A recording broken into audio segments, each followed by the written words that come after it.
NTR arts Ashoka creations బ్యానర్పై కళ్యాణ్ రామ్ విజయశాంతి నటించిన Arjun son of Vyjayanthi చిత్రం ఏప్రిల్ 18వ తేదీన ప్రేక్షకుల ముందుకు వచ్చింది. మూవీ పర్వాలేదనిపించుకున్న కలెక్షన్ల పరంగా ఇంకొంచెం మైలేజ్ని అయితే ఇవ్వాలి. ఇక ఈ మూవీ బడ్జెట్ ఎంత, వరల్డ్ వైడ్గా జరిగిన థియేట్రికల్ బిజినెస్ ఎంత, మూవీ సాధించిన కలెక్షన్లు ఎంత అన్ని వివరాల్లోకి వెళ్ళబోయే ముందు ఒక చిన్న రిక్వెస్ట్, మన ఛానల్లోని వీడియోస్ చూసి నచ్చితే సబ్స్క్రైబ్ చేసి లైక్ కొట్టి షేర్ చేయండి.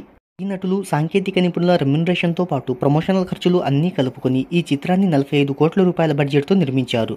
ఇక ఈ మూవీకి ప్రపంచవ్యాప్తంగా 22 కోట్ల రూపాయల థియేట్రికల్ బిజినెస్ జరిగింది. ఈ చిత్రం లాభాల్లోకి రావాలి అంటే 25 కోట్ల రూపాయల షేర్, 50 కోట్ల రూపాయల గ్రాస్ వసూలను రాబట్టాలి. ఈ మూవీని తొలి రోజు ప్రపంచవ్యాప్తంగా 1250 స్క్రీన్స్లో రిలీజ్ చేశారు. చిత్ర యూనిట్ అనుకున్నంత స్థాయిలో అయితే కలెక్షన్లను రాబట్టలేకపోయింది.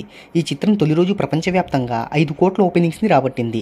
కళ్యాణ్ రామ్ నటించిన గత చిత్రం అమిగోస్ 5.5 కోట్లను సాధించగా ఆ మూవీ కలెక్షన్స్ని కూడా దాటలేకపోయింది ఈ చిత్రం.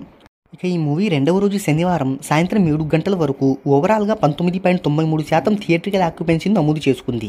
సాయంత్రం 7 గంటల వరకు హైదరాబాద్లో 236 షోలు, బెంగళూరులో 91 షోలు, విజయవాడలో 76 షోలు, విశాఖలో 58 షోలు పడ్డాయి. ఇక రెండవ రోజు ఈ చిత్రం ప్రపంచవ్యాప్తంగా 3.5 కోట్ల గ్రాస్ వసూలు చేస్తుందని ట్రేడ్ వర్గాలు చెప్తున్నాయి. మరి ఈ మూవీ ఎంతవరకు రాబడుతుంది అనుకుంటున్నారో కింద కామెంట్లో తెలియజేయండి.